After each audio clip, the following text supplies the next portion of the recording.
Hi guys, my name's Emma and let's talk spooky stuff.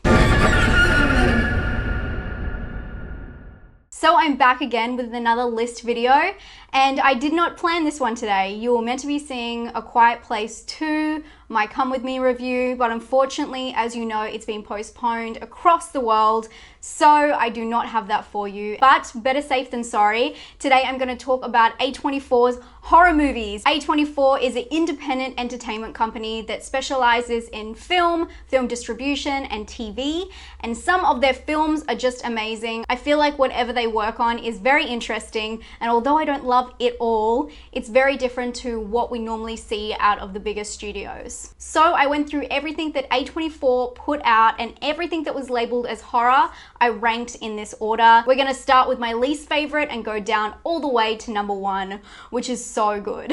There was some movies on this list that I was really surprised they categorized as horror, and some that weren't on this list, such as Enemy, which I think is more horror than other things that are on this list, but it is what it is. And of course I didn't include some of my favorite A24 films like A Ghost Story and things like that. I went strictly what was labeled as horror. We gotta be strict here. No cheating this time, I promise. Let's start at number 16, the worst.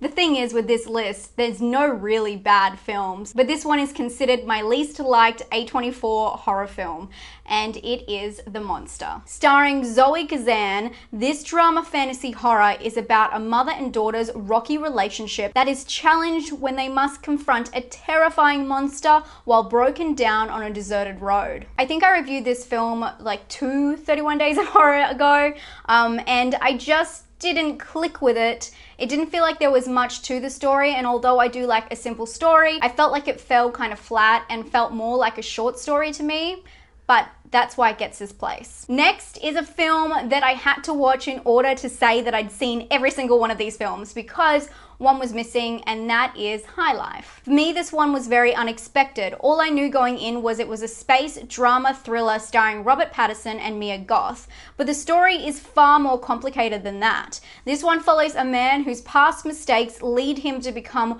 one of the last survivors on a dangerous mission across the universe. It's just him and a baby girl. I'm being very vague because I feel like this story, you're kind of putting together the pieces of who he is and why he's there as you're watching it, so I didn't want to give too much away if you haven't seen it, but it was very unexpected. As I said, I felt like it was two stories kind of like spliced together, and being an astronaut myself, I thought I would love an A24 horror movie about space, and I do love Robert Pattinson and Mia Goth, but this one just left me with so many questions. I felt like they really focused on different aspects of the story that didn't make much sense to me, and they left a whole heap of the story out, which I was actually interested in. But the next film, which is number 14, is gonna kind of surprise you guys that it's actually this high, because when it came out, I absolutely hated it because it was so misleading, and that is It Comes at Night. Directed by Trey Edward Schultz, who also directed one of my favorite drama A24 films, Krisha. This horror mystery is about the paranoia of two families who must live together to flee a mysterious entity. I feel like this movie was either hit or miss for a lot of people.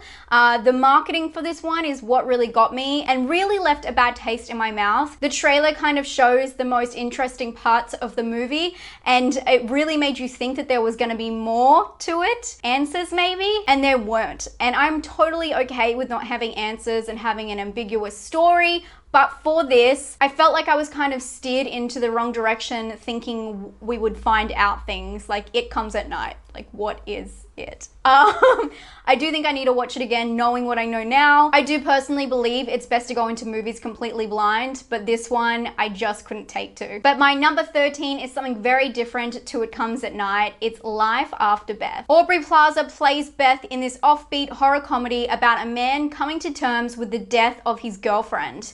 This film is slick, silly, and a lot of fun. I didn't make it sound that fun, did I? But it is really offbeat, fun humor, and just one of those morbid subject matters that are twisted and I think it's a very interesting choice for an A24 film. I watched this film and I didn't realize it was an A24 film. It doesn't really feel like it. It feels very mainstream, but Aubrey Plaza always gets my vote for that quirky, dry humor. Number 12 for me is The Hole in the Ground. Set in the Irish countryside, a mother begins to suspect her son may not be who he appears to be. The visuals for this film are absolutely stunning and worth the ride alone. I did a review last year on this film, and I know for a lot of you guys, you didn't quite gel with it, but that's A24 for you. They really try and do something different, and I felt like the vibe of this film was very unnerving, but sometimes a creepy kid just doesn't work for everyone. But I just loved, yeah, as I said before, the visuals, especially The Hole. I love The Hole. Another film that was very ambiguous and didn't work for everyone is The Blackcoat's Daughter, which is my number 11. Okay, this one took me some coming around to. I know that people are very divided on this, but there's something unnerving to this film that comes back every time you think about it. The Blackcoat's Daughter, also known as February, is about two girls battling an unseen, mysterious, evil force when they get left behind at boarding school during winter break. There's a few confusing things in this film, characters that you have to figure out who they are and where they fit into the story, and I feel like that really put me off the first time, but the second time watching it, I really felt the intense vibes. Again, strange film, but it's for a strange audience, and there's definitely a strange audience out there who loves it. The next film isn't ambiguous at all. It is one of the films that I think everyone can agree is at least alright.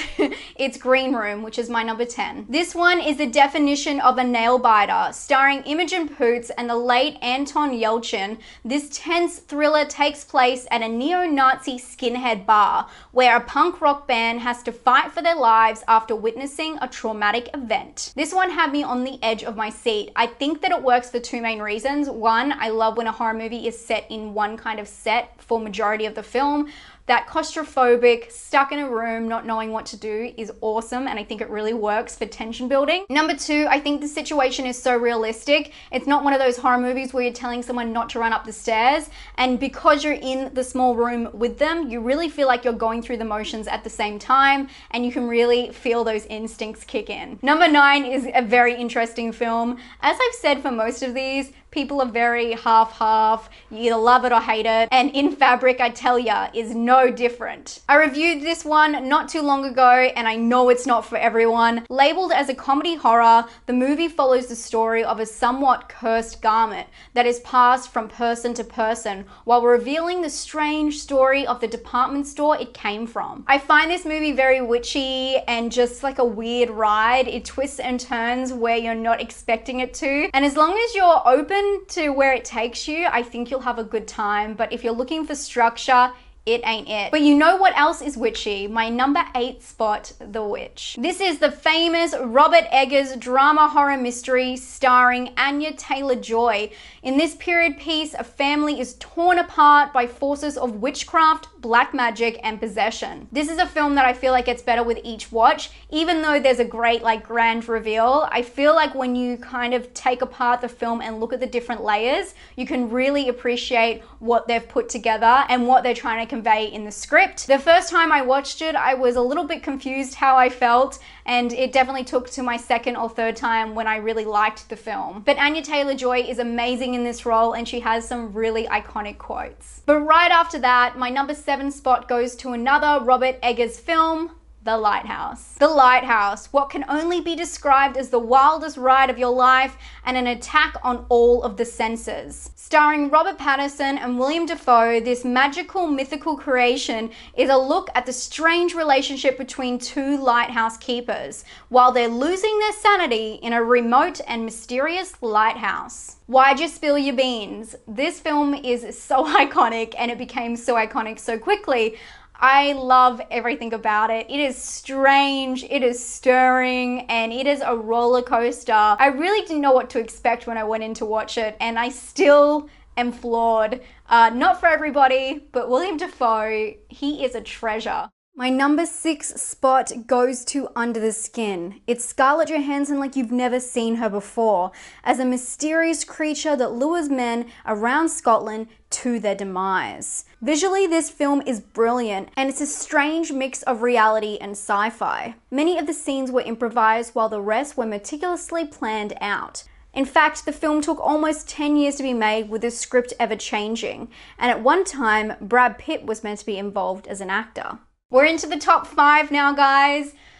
I'm gonna need a huge disclaimer on this one. It is my list, not yours. I have put a list of all of the horrors that I included for the A24 ranking challenge, whatever you want to call this, down in the down bar. If you want to do your own list, please leave it in the comments. This is just my order. I know this will be on the very bottom of a lot of yours, but I love this film so much. Have you guessed it? It's Tusk.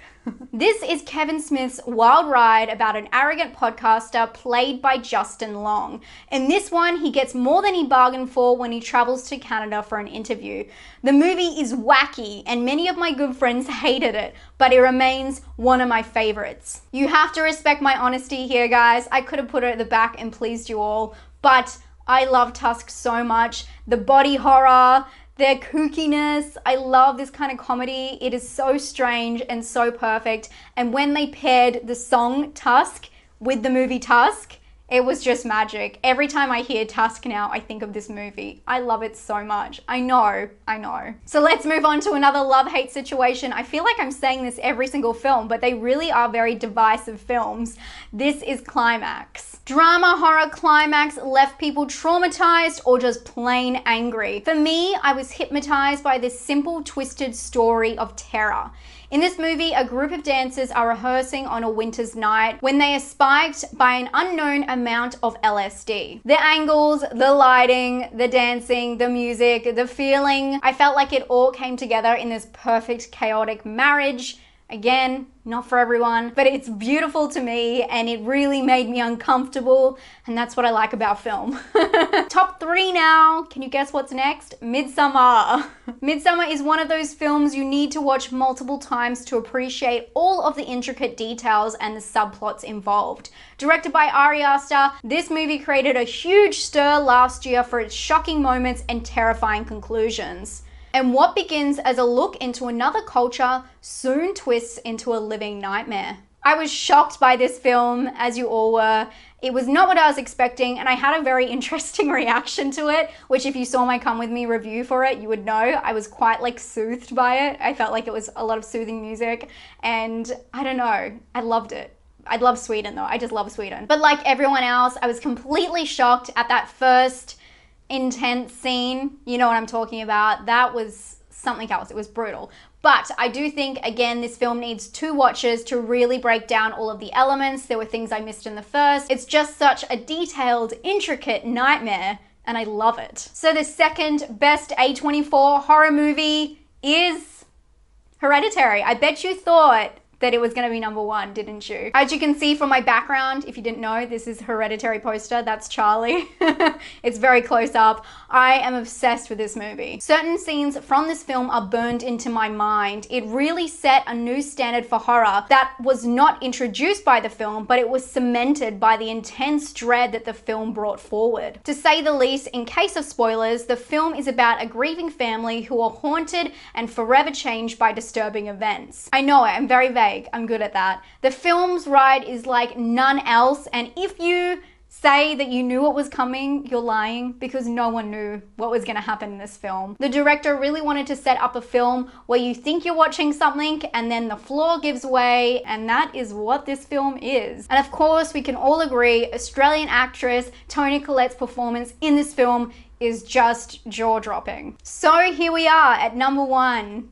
This is going to be a surprise. I was actually surprised that this one was down as horror, and if I had known that, I don't think it made it to any of my top lists of the year it came out, because I didn't think it was horror. I thought it was a thriller, but IMDb classes it as horror. I'm taking it, and I do think it's one of the most horrific films I've ever seen. It's highly disturbing. It's very much me. It's the killing of the sacred deer. I love Yorgos. I already loved his work, but this film was next level for me, and it has never left me. Starring Nicole Kidman, Colin Farrell, and Barry Keoghan, this highly disturbing horror drama is about a surgeon who must sacrifice the unthinkable when someone he trusts turns on him. Yorgos sets up his films in a really interesting way. He doesn't give his actors too much direction, and he allows them to have an almost comedic role, which was really interesting in his newer film, The Favourite, because it was kind of a comedy drama. But with this film, it's just odd because the way that people react to certain situations and things, especially one character, it's just unnerving and different. And there's some scenes in this film where you just want to shake people for what they're doing, how they're reacting, and what they're going through. And it is just intense. It's very intense, and it makes you feel completely helpless. So if you like, once again, kind of like Climax, feeling completely helpless to the situation and annoyed by it and disturbed by it, The Killing of the Sacred Deer is for you. It is a very disturbing, intense ride. One of my favorite films, one of my favorite A24 films, and my favorite A24 horror film. Bet you didn't guess that one. I would love to see how you label the A24 horror films. Remember, they're down in the description box below if you want to just copy and paste them into the comments section and then order them how you like. I'd love to see that. Anyway, I hope you guys are all well and you're having a great day. I'll talk to you very soon. Stay spooky. Bye.